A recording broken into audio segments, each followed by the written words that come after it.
Amis rôlistes, bonjour. Je suis Ectelion et si je vous accueille aujourd'hui dans le bazar, c'est pour vous reparler de jeux de rôle. Enfin, presque, pas tout à fait, mais quand même oui. Puisqu'aujourd'hui on va parler d'Elvogrod. Elvogrod, c'est le monde dans lequel va se dérouler la campagne d'Actual Play qui aura lieu normalement en automne. Il me reste une tonne de travail à faire avant de pouvoir vous proposer un épisode.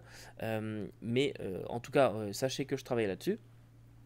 Et puis donc cet univers, je voulais vous en parler un petit peu pour vous le présenter, même si je vous préviens, je ne vais pas faire une vidéo encyclopédique dessus, puisque je m'autorise le fait de changer, de modifier mon lore en fonction de ce qui est joué, en fonction des idées que j'ai.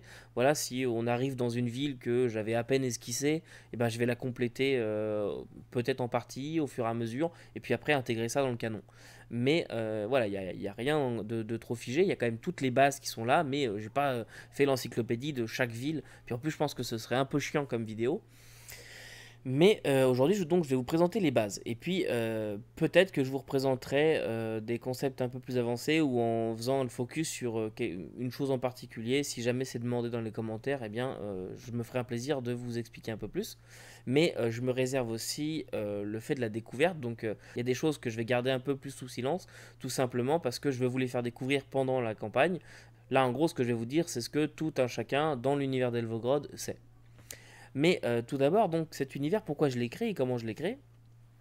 Eh bien, je l'ai créé en 2012 à la base, enfin je l'ai imaginé en 2012, 2012 ou 2013. À la base, c'était pas du tout pour des jeux de rôle, c'est pour des romans, mais finalement, ben, faut encore que je travaille ma plume, et c'est pas encore ça, donc j'ai préféré laisser de côté le roman, et puis j'ai commencé un peu à l'imaginer pour du jeu de rôle.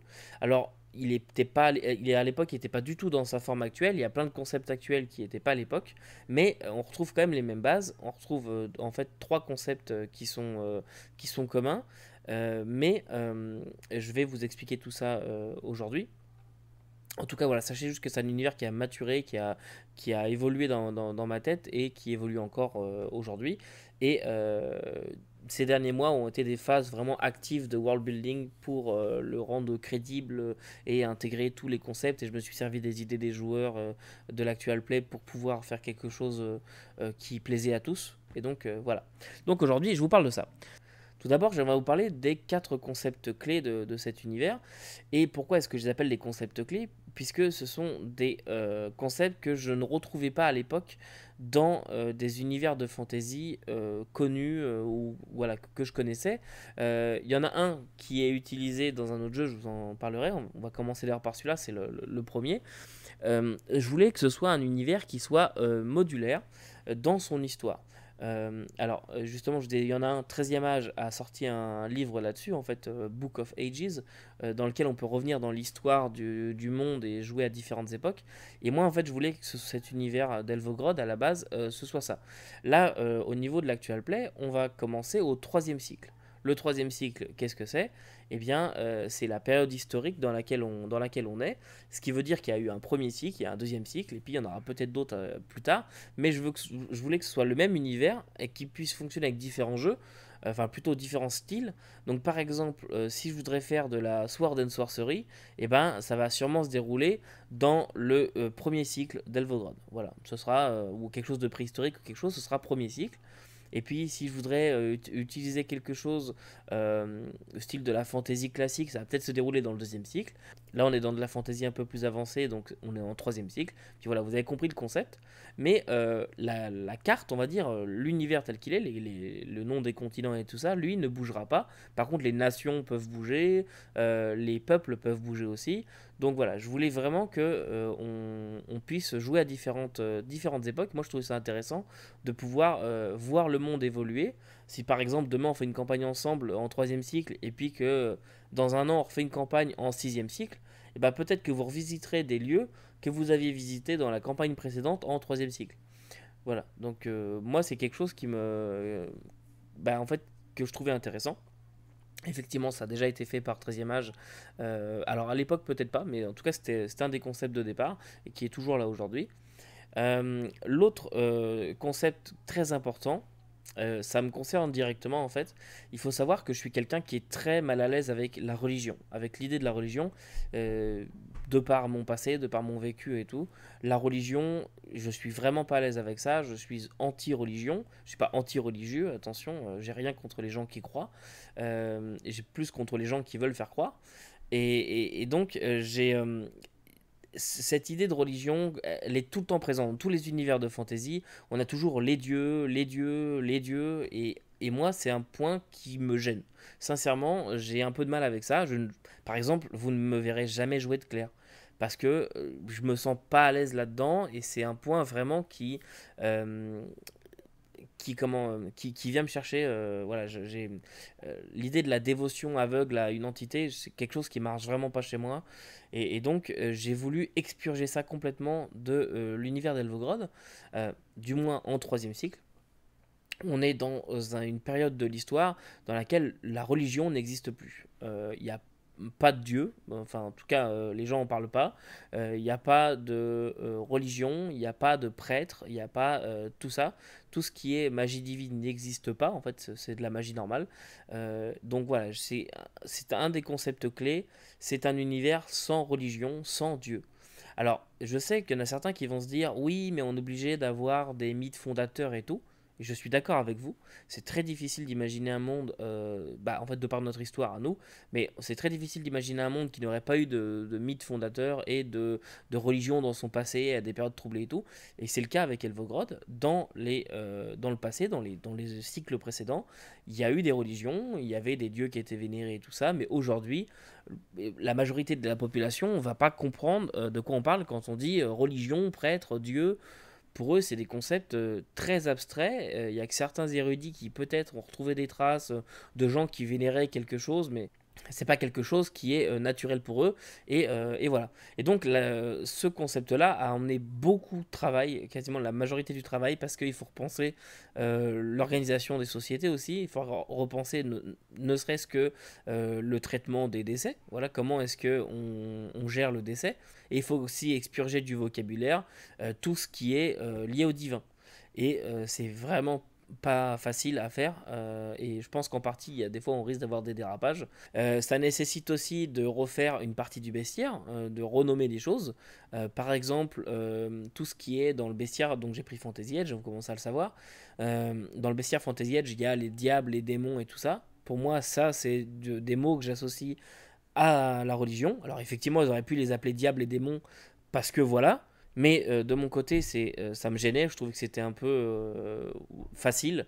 Et donc, j'ai complètement changé les noms. Et j'en ai même fait en fait un peuple. Parce qu'il ne peut pas y avoir d'enfer au sens propre.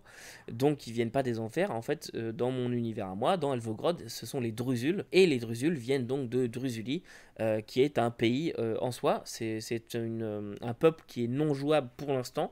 Il le sera à terme, je pense. Mais c'est un peuple en soi, voilà, qui ressemble à des diables, des démons et tout ça. Mais ce ne sont pas des diables et des démons, ce sont des Druzuls. Voilà, et qui vivent pas forcément pour tuer tout le monde ou quoi que ce soit. C'est un peuple qui a un pays qui a une hiérarchie, une organisation et tout ça. On va pas non plus passer 10 ans là-dessus. Hormis la religion, l'autre concept fort du monde, c'est le fait que dans les océans, il y a aussi des peuples. C'est un lieu de vie aussi. Il y a ce que j'appelle les surfaciens, donc ceux qui vivent à la surface. Je vais vous détailler les peuples après, mais vous avez les surfaciens et vous avez les abysséens. Et donc les abysséens, ce sont ceux qui vivent dans les océans, dans les abysses, tout ça. Et il y en a plusieurs aussi, je vais revenir dessus. Et les deux entités peuvent très bien communiquer. Vous allez voir que au niveau des peuples, pour les abysséens, je me suis arrangé pour que ce soit des espèces qui puissent respirer de l'air. Majoritairement, parce que sinon c'était trop compliqué, parce que bon, quand t'es un homme poisson, t'as un peu des problèmes normalement, à moins que tu sois dans Luca, mais sinon t'as as des problèmes pour respirer de l'air normal, donc voilà. Moi je voulais qu'un abysséen puisse sortir de l'eau, euh, pas forcément très longtemps, pas forcément toute sa vie, mais je voulais qu'il puisse sortir et pour vivre des aventures aussi sur Terre, puisque les abysséens sont aussi un peuple jouable, enfin sont des peuples jouables. D'ailleurs je vais vous les présenter maintenant. Donc au niveau des surfaciens, Je voulais aussi essayer d'aller un peu de l'avant et de pas forcément proposer les choses classiques qu'on voit partout, même si je suis resté pour certains sur du classique, parce que tout simplement, la majorité des gens, ils aiment jouer des choses classiques, ils vont jouer humain, elfe, etc. Et je voulais pas non plus proposer, tu vois, t'es un homme arbre, et puis toi, t'es un homme plante, et puis toi, t'es une chèvre qui parle, et puis voilà, ça allait être compliqué, donc je voulais quand même mélanger original et classique. Donc, qu'est-ce que j'ai fait? Eh bien, j'ai mis les humains, déjà, forcément. Le peuple le plus commun qu'on peut trouver un peu partout. Donc, j'ai mis les humains. J'ai mis les elfes, même si ce ne sont pas les elfes style Seigneur des Anneaux. Je leur ai quand même laissé les oreilles pointues. D'ailleurs, ça, c'est sujet à débat. Mais je leur ai laissé les oreilles pointues. Mais pour vous expliquer un peu les elfes, c'est le résultat, ce sont des humains à la base qui ont muté. C'est le résultat d'une expérience magique dans la ville de Elf, qui s'écrit comme Elf mais avec un H. Et donc, dans la ville de Elf, il y a eu une expérience magique qui a mal tourné et ça a donné donc le peuple elfe aujourd'hui qui a allongé leur durée de vie. Ils sont pas immortels mais ça a allongé leur durée de vie, mais ça les a rendus difformes pour des humains et donc voilà, ils ont une histoire compliquée mais les elfes sont nés comme ça à la base, ce sont des humains. Et aujourd'hui, les elfes qu'on trouve, ce ne sont pas des survivants hein, de l'époque de elfes, même s'il pourrait y en avoir, mais ce sont les descendants de ces gens-là. Voilà. Ça les a vraiment changés au niveau ADN, quoi. Ensuite, nous avons les nains. Les nains, j'ai fait deux ethnies différentes. Vous avez les nains de la surface, qui sont des nains majoritairement marchands et qui vivent beaucoup de l'agriculture et sont notamment des végétariens avérés. Et pour eux, l'idée de manger de la viande, c'est une aberration. Et donc, ils cultivent énormément. Et c'est un peuple qui vit beaucoup du troc. Alors pourquoi, comment? En fait, l'autre ethnie de nains, ce sont les nains des profondeurs. Nains des profondeurs qui restent majoritairement dans leurs montagnes, même s'il peut y en avoir qui sortent, ce qui fait qu'on a des aventuriers nains des profondeurs, qui ont des particularités physiques importantes dues au fait qu'ils vivent dans la montagne. Notamment, ils ont une peau très diaphane, ils sont très sensibles à la lumière vive. Voilà, ils ne peuvent pas sortir en plein soleil sans protection. Voilà, ils ont quand même des choses comme ça. Je les ai pas fait vivre dans le noir complet parce que sinon ça aurait été compliqué d'avoir un aventurier nain des profondeurs qui va vivre des aventures en plein milieu de la forêt alors que normalement s'il vit dans le noir complet il n'aurait pas Dieu. Voilà. Là j'ai mis quand même une source de lumière. Ils ont quand même besoin d'une source de lumière mais ils ont quand même la vision dans la noirceur. Et puis voilà, donc ils vivent, je vous disais, les nains de la surface vivent de troc majoritairement. Donc eux troquent avec leurs cousins des profondeurs tout ce qui est métaux, armure, armes et tout ça. Les nains des profondeurs sont des artisans de génie. Donc ils troquent leurs marchandises aux nains de la surface qui eux en échange leur donnent tout ce qui est légumes parce que dans les cavernes ils ne peuvent pas cultiver assez de légumes et tout, donc c'est les nains de la surface qui leur donnent en fait tout ce qui est légumes et en échange les nains de la surface eux récupèrent tout ce qui est métaux, armure et tout qu'ils vendent ensuite aux autres peuples, donc les humains, les elfes, etc., qui viennent acheter chez eux. Voilà, à savoir que les cités des nains des profondeurs, et j'en dirai pas plus là-dessus, mais les cités des nains des profondeurs sont interdites d'accès à quiconque. Voilà, et en fait aujourd'hui sur les cartes, on ne sait pas exactement, on sait où sont certaines entrées parce que voilà, mais on ne sait pas exactement jusqu'où elles s'étendent. Voilà, peut-être qu'il y a des nains qui vivent près d'un royaume humain, mais en fait les humains ne le savent pas. Si ils sont dans les montagnes, voilà, les humains n'y vont pas dans les montagnes, donc ils ne savent pas. Enfin, ils n'y vont pas. Ils vont quand même des mines, hein, mais ils vont pas aussi loin. Donc voilà, donc on a les nains des profondeurs et les nains de la surface. Et puis ensuite, nous avons trois autres peuples. Nous avons les symbiotiques. Les symbiotiques, c'est un peuple compliqué à expliquer. C'est le premier peuple original que j'ai créé, que j'ai imaginé. Pour faire simple, ce sont des Goa'uld. Dans Stargate, hein, pour ceux qui savent. Donc imaginez que vous avez le membre d'un peuple, peu importe son ethnie d'origine, ça peut être un humain, un elfe, un nain, peu importe, qui se sent mal, qui a un cancer, qui va bientôt mourir, etc., mais qui ne veut pas forcément mourir, eh bien, il peut se rendre dans une colonie symbiotique pour essayer d'être choisi par un symbiote. Donc un symbiote, il faut vraiment imaginer le Goa'uld de Stargate, c'est-à-dire un espèce de serpent dégueulasse comme ça. Et ce symbiote pénètre l'hôte, et si jamais ça fonctionne, le symbiote permet à son hôte d'avoir une vie, d'être guéri de la maladie qui l'affectait, etc. Donc si tu avais le cancer, tu n'as plus le cancer, ce genre de choses. Donc il permet de prolonger ta vie, même si tu ne deviens pas immortel non plus, mais tu prolonges ta vie. Il permet aussi de guérir un peu plus rapidement et tout ça. Mais en contrepartie, on est vraiment dans le cas d'une personne qui a deux entités qui vivent en elle. Donc, notamment quand elle va s'exprimer, elle va plus dire je, elle va dire nous. Ça va changer notamment la couleur des yeux. Un symbiotique aura les yeux bleus, forcément. C'est beaucoup à ça qu'on les repère. Et le symbiotique devient la somme des deux personnes. Ce qui fait que souvent, les symbiotiques étant très spéciales en société, préfèrent rester entre eux dans leur colonie. Mais sinon, on en trouve un peu partout pour ceux qui arrivent le plus à s'adapter.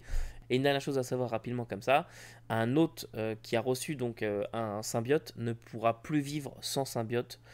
Si jamais le symbiote, ça peut arriver, décide de quitter le corps parce que l'hôte, finalement il y a une mésentente, l'hôte ne veut jamais écouter le symbiote, etc. C'est vraiment une discussion interne entre les deux à chaque fois, hein. Si jamais donc l'autre refuse toujours les propositions du symbiote et que le symbiote se sent malheureux à l'intérieur, eh bien le symbiote peut décider de quitter son corps, c'est extrêmement rare, et dans ce cas-là, l'hôte finira par mourir. Et le symbiote, par contre, en lui-même, il a une durée de vie extrêmement limitée de 5 jours sans hôte. Donc quand il quitte le corps, il faut vraiment qu'il retrouve un hôte rapidement, et en sachant que le symbiote, pour prendre le contrôle du corps d'un hôte, l'hôte doit être consentant. Il ne peut pas prendre le contrôle du corps sans son consentement. Voilà. Il y a beaucoup de choses à dire là-dessus, je vais essayer de passer rapidement. Donc voilà, je répète, hein, mais s'il y a des peuples que vous voudriez que j'approfondisse, des sujets que vous voudriez que j'approfondisse, demandez-les moi en commentaire, et puis je me ferai un plaisir de faire une vidéo là-dessus. Ensuite, nous avons donc un autre peuple qui me fait beaucoup rire, ce sont les Krixmes. Les Krixmes, ce sont des hommes rats. Les hommes rats, faut pas les imaginer comme des Skaven. On n'est pas du tout sur des Skaven de Warhammer, on n'est pas sur quelque chose de à moitié maléfique, voilà. Même si j'ai voulu en faire un peuple d'inventeurs à moitié farfelus, qui inventent tout un tas de choses magiques.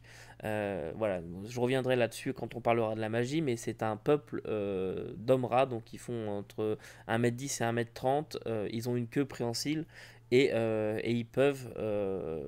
ils inventent tout le temps, et donc eux, leur vie est quasiment destinée à l'invention majoritairement.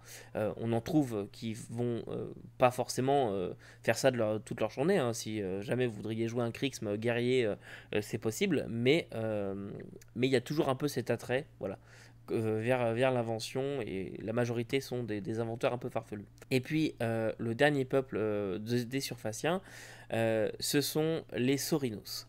Les Sorinos, ce sont des hommes sangliers qui sont issus d'expériences qu'ont réalisé les premiers elfes, donc ceux qui venaient directement de se faire muter. Alors, je passe pas le détail, mais en gros, les Sorinos sont la résultante d'expériences qu'ont pratiqué les elfes. Et aujourd'hui, donc, c'est un peuple à part, les Sorinos. Donc, ce sont d'énormes mastodontes, hommes sangliers, mais que je ne voulais pas stéréotyper comme étant des grosses brutes sans cervelle. Pas du tout, même si oui, ils ont naturellement une meilleure constitution et une force plus développée que les autres peuples, et qui donc majoritairement vont se tourner vers des carrières de militaires, garde du corps, ce genre de choses, garde de ville, tout ça. Mais c'est un peuple qui est résolument tourné vers le savoir, vers la compréhension du monde qui les entoure. Et ils ont une énorme bibliothèque, notamment dans leur ville, dans leur capitale, qui s'appelle Champ de Bois. Et à Champ de Bois, on trouve une énorme bibliothèque et dans laquelle chaque Sorinos qui part, quand il revient à Champ de Bois, généralement il ramène des livres.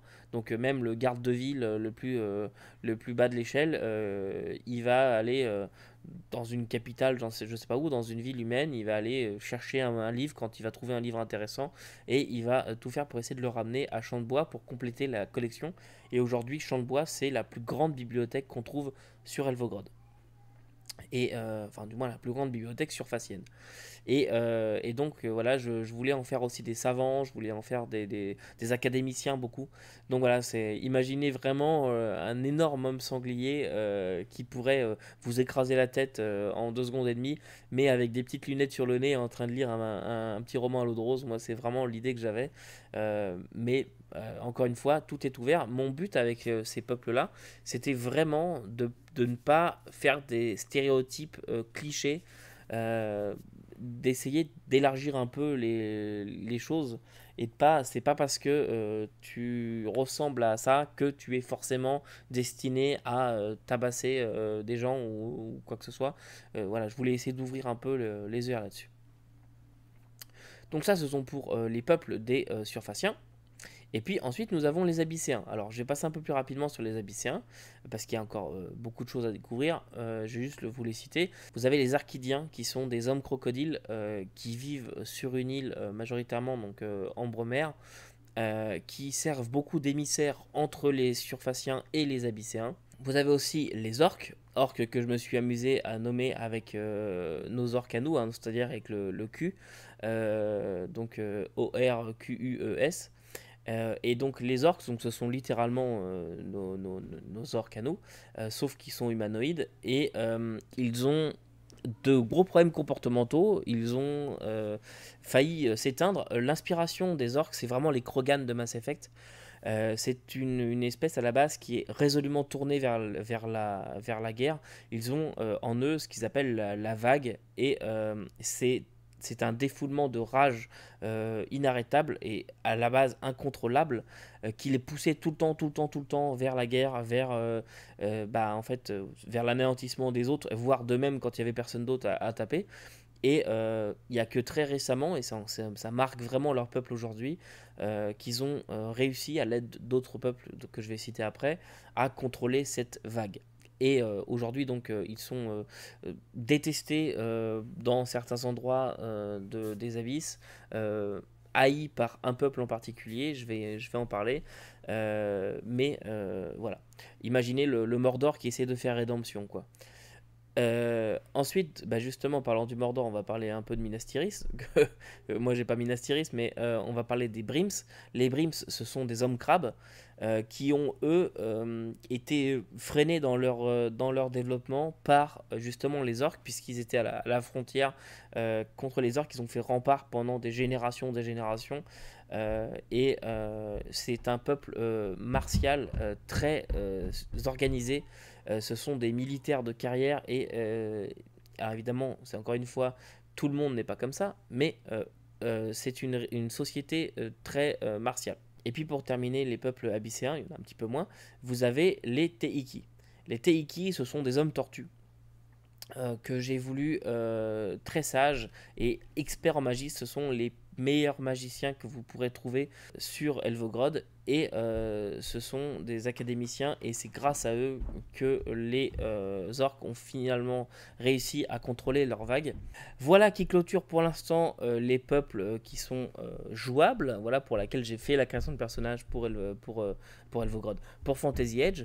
Et donc c'est peut-être des peuples que vous retrouverez, enfin c'est sûrement parce que si c'est pas ceux-là, je sais pas lesquels ça va être, mais ce sont tous ces peuples-là que vous pourrez retrouver dans l'actual play. Évidemment, il y a encore beaucoup de choses à dire au niveau des peuples, mais la vidéo serait beaucoup trop longue, donc pour l'instant je m'arrête là. S'il y a un peuple qui vous intéresse, n'hésitez pas à me le dire, et puis je développerai en vidéo.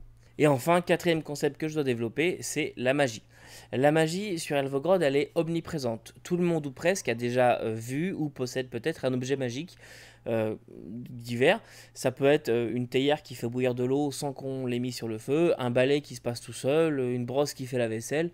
Peu importe, il y a plein pléthore d'objets magiques, et les Krixm notamment, que je vous disais tout à l'heure, donc mes hommes rats, eh bien, ce sont les spécialistes pour fabriquer ce genre d'objets mineurs, voilà, comme ça. Mais en même temps, sur Elvogrod, la magie, telle qu'on la connaît, elle n'existe pas. Elle n'existe pas, on ne peut pas lancer un sort comme ça, ou fabriquer un objet magique, sans ce qu'on appelle un éclat. Et les éclats, qu'est-ce que c'est? Eh bien, on sait que dans le monde, voyage, on ne sait pas exactement, personne ne les a jamais vus. Certains disent qu'ils les ont aperçus une fois quand ils étaient jeunes, ce genre de choses. Mais on sait qu'il existe certaines créatures qui parcourent le monde. On ne sait pas comment, on ne sait pas pourquoi, on ne sait pas exactement à quoi elles ressemblent. Mais ces créatures laissent parfois des résidus derrière elles. Souvent des résidus du genre une plume, un morceau d'écaille, un morceau de bois, un morceau de roche aussi, donc on ne sait pas exactement ce que c'est, mais... Et ces résidus-là, c'est ce qu'on appelle des éclats. Et les éclats, en fait, chaque éclat contient en son sein une réserve de puissance magique, si vous préférez. C'est comme une grosse batterie de magie, et donc suivant la puissance de l'éclat, suivant la magie qu'elle renferme, eh bien, on va être capable de l'utiliser. Alors, c'est là que rentre en compte tout un tas de choses. Évidemment, il y a tout un commerce qui est fait là-dessus, sur les éclats et tout ça. Mais si vous prenez un petit éclat, par exemple un petit morceau de plume, eh bien, cet éclat sera un peu moins puissant qu'une grande plume. Voilà, par exemple. Et évidemment, dans chaque objet magique va en fait être inséré un éclat. Petit, grand, etc. Donc plus c'est grand, plus c'est cher. Plus c'est grand, plus ça va durer longtemps, et généralement plus c'est puissant aussi. Mais cet éclat, à force de l'utiliser, il va se vider comme une batterie. Et puis au bout d'un moment, l'objet magique ne fonctionnera plus. Et c'est vrai pour tout. Et ce qu'on appelle un mage dans Elvogrod, c'est quelqu'un qui a appris à puiser la puissance d'un éclat et à s'en servir pour le modeler à sa guise. Je vous explique à peu près comment ça marche. Par exemple, quelqu'un qui a une bouilloire qui fait bouillir de l'eau tout seul. Eh bien, la personne qui l'aura créé a, en gros, si vous préférez, programmer l'éclat pour que à chaque fois que la personne met en route la bouilloire, donc généralement à travers soit une formule à réciter ou une formule sur laquelle on passe son pouce, ce genre de choses. Bref, à chaque fois que la personne déclenche l'effet magique, eh bien l'éclat, il va déclencher toujours le même effet. Il va ne faire que ça. Et quand il sera vide, il sera vide. Par contre, un mage, lui, il va être capable de récupérer n'importe quel éclat. Donc par exemple, il va défoncer la bouilloire pour récupérer l'éclat qui est dedans. Et puis là, il va pouvoir extraire la puissance de cet éclat pour lancer un sort. Et ça peut être un sort de n'importe quoi. En gros, le mage, c'est quelqu'un qui a appris à extraire la puissance et à la modeler à sa guise. Voilà. Tandis que le monsieur, madame, tout le monde peut acheter par exemple une baguette qui va lancer une boule de feu, mais il ne fera que toujours des boules de feu. Il ne pourra jamais faire autre chose. Voilà. Donc c'est un des points très importants de l'univers qui va être majeur et qui est central dans le fonctionnement du monde, puisqu'évidemment vous imaginez bien qu'il y a tout un trafic, tout un commerce, un marché noir qui s'organise autour de tout ça. Et voilà, avec déjà tout ça, je pense que je vous ai déjà donné assez de matière à réfléchir. J'ai vraiment pas abordé tout, on est vraiment à des années-lumière d'avoir tout abordé. Mais en tout cas, voilà le monde d'Elvogrod tel que je l'ai imaginé. Et puis depuis tout à l'heure, hein, je vous ai affiché la carte, mais en tout cas, voilà, Elvogrod, c'est ce que je voulais vous présenter aujourd'hui. Comme j'ai répété plusieurs fois dans la vidéo, si vous voulez en savoir plus sur quelque chose, dites-le moi. Puis moi, je verrai si c'est quelque chose que je veux aborder là maintenant, ou si je me réserve ça pour l'actual play. Voilà, parce que je ne vais pas non plus vous révéler tous les secrets du monde, mais il y en a quand même quelques-uns.